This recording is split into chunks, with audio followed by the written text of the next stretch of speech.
அனைவருக்கும் வணக்கம். மீண்டும் ஆரம்பித்ததா அதிமுக பாஜக பஞ்சாயத்து. எலெக்ஷன் முடிகிற வரைக்கும் பங்காளிகள் மாதிரி அடிச்சிட்டு இருந்த அதிமுகவும் பாஜகவும் எலெக்ஷன் முடிஞ்சதுக்கு அப்புறம் கொஞ்ச நாள் அமைதியாவே இருந்தாங்க. நம்ம அண்ணாமலையும் காணாம போயிட்டாரு. இன்னைக்கு திடீர்னு சீனுக்குள்ள வந்த அண்ணாமலை வழக்கம் போல அதிமுகவை சீண்டிட்டு போயிருக்காரு. அவருக்கு ஜெயக்குமார் அவர்கள் எதிர்வினையாற்ற மறுபடியும் தமிழிசை பேசன்னு இப்படியே மாறி மாறி போயிட்டு இருக்கு. அப்படி உண்மையிலேயே அந்த அதிமுகவுக்கும் பாஜகவுக்கும் என்னதான் பிரச்சனை, அதை பத்தி இன்னைக்கு பொலிட்டிக்கல் பட்டறையில தெளிவா பார்க்க போறோம். வாங்க.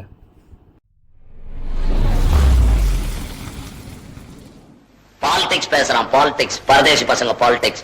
அதிமுகல பவர்ஃபுல் பதவின்னு பாத்தீங்கன்னா அது பொதுச் செயலாளர் பதவிதான். அதற்காக தான் ஓபிஎஸும் இபிஎஸும் பெரிய சண்டைலாம் போட்டு ஒரு மகாபாரத யுத்தத்தை நடத்தி அந்த பதவியை இபிஎஸ் கைப்பற்றிட்டாரு. சரி, அப்படி கைப்பற்றினவர் அதற்கான வேலையை சரியா செய்யறாரான்னு பாத்தீங்கன்னா கண்டிப்பா செய்யல.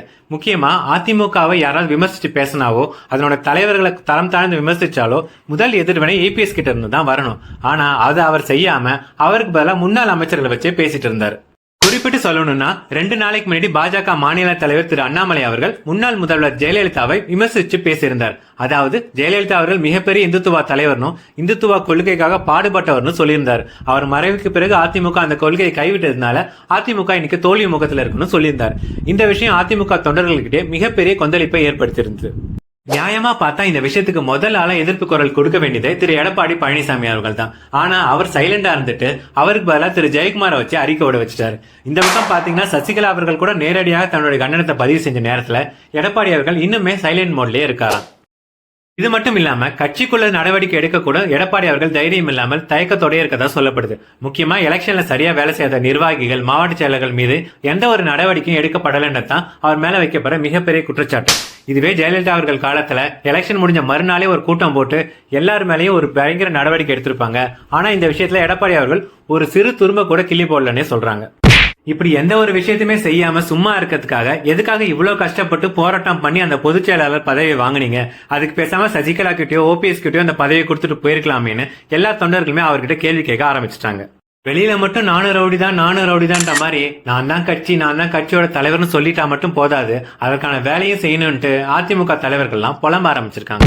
சரி, இந்த பக்கம் தான் இப்படி நடக்குது. பாஜக சைடுல என்ன பிரச்சனை, எதற்காக திடீர்னு அதிமுக இவங்க அட்டாக் பண்றாங்கன்னு விசாரிச்சா அந்த விஷயம் இன்னுமே காமெடியா இருக்கு. அதாவது எலெக்ஷன் முடிஞ்சதுக்கு அப்புறம் எந்தெந்த தொகுதிகள்லாம் சரியா வேலை நடக்கல அப்படின்றத பத்தி மாநில தலைவர் ஒரு ஆய்வு கூட்டம் நடத்தணும். ஆனா அண்ணாமலை அவர்கள் இந்த ஆய்வு கூட்டத்தை நடத்தாம அப்சண்ட் ஆகி ஓடி போயிட்டாரு. காரணம், பாஜகக்குள்ளே நிறைய பிரச்சனைகள் ஓடிட்டு இருக்கு. முக்கியமா நைனா நாகேந்திரனோட பணம் மாட்டினது, நிறைய தொகுதிகளுக்கு கொடுத்த பணம் மக்கள் கிட்ட சரியா போய் சேராது போன்ற குற்றச்சாட்டுகள் இருக்கிறதுனால இதுல எந்த பஞ்சாயத்தை பத்தி பேசுறதுன்னு தெரியாம அண்ணாமலை சைலண்டாவே இருந்திருக்காரு. ஆனா டெல்லியோட பிரஷர் தாங்காம போன வாரம் ஒரு வழியா இந்த கூட்டத்தை நடத்தி முடிச்சிட்டாரு. அப்படி அந்த கூட்டத்துல பேசுறதுக்கு பெருசா விஷயம் இல்லாதனால இருக்கவே இருக்க அதிமுகன்னு சொல்லி அதிமுக பத்தியும் ஜெயலலிதா பத்தியும் பேசி வச்சிருக்காரு. இப்படி தேவையில்லாத விஷயத்தை பத்தி எல்லாம் பேசிட்டு கட்சி பிரச்சனைக்கு வந்து பேசுவார்னு எல்லாரும் ஆவலா காத்திருக்க, அதை பத்தி ஒரு வார்த்தை கூட பேசாம ஜூன் 4ஆம் தேதி ரிசல்ட் வந்ததுக்கு அப்புறம் எந்த கடையில ஸ்வீட் வாங்கலாம், எந்த கடையில பட்டாசு வாங்கலாம், யார் எவ்வளவு ஸ்வீட் வாங்கணும்ன்ற லிஸ்ட் எல்லாம் போட்டு கொடுத்துட்டு கிளம்பி போயிட்டாராம். இதுக்கு பருத்தி மூட்டில் குடோன்லயே இருந்துக்கலாம்னு சொல்ற மாதிரி இந்த விஷயத்தை பேசுறதுக்கு எது கூட்டம் போடணும், போன்லயே சொல்லிருக்கலாமேன்னு நொந்து போய் திரும்பி இருக்காங்களாம் பாஜக நிர்வாகிகள்லாம். எப்படி எலெக்ஷன் ரிசல்ட் நமக்கு சாதகமா வர போறதுல, நாமளும் ஜெயிக்க போறதுல, அதனால இப்பவே சம்பந்தம் இல்லாத ஏதாவது ஒரு டாபிக்கை பேசி மக்கள் மனசெல்லாம் மாத்தி டைவர்ட் பண்ணிடலான்னு இப்படி ஒரு பிளான் போட்டிருக்காரு நம்ம அதிமேதாவி அண்ணாமலை அவர்கள்.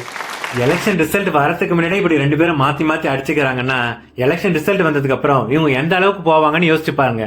ஜூன் 4ஆம் தேதி வெயிட் பண்ணி பார்க்கலாம். நன்றி, வணக்கம்.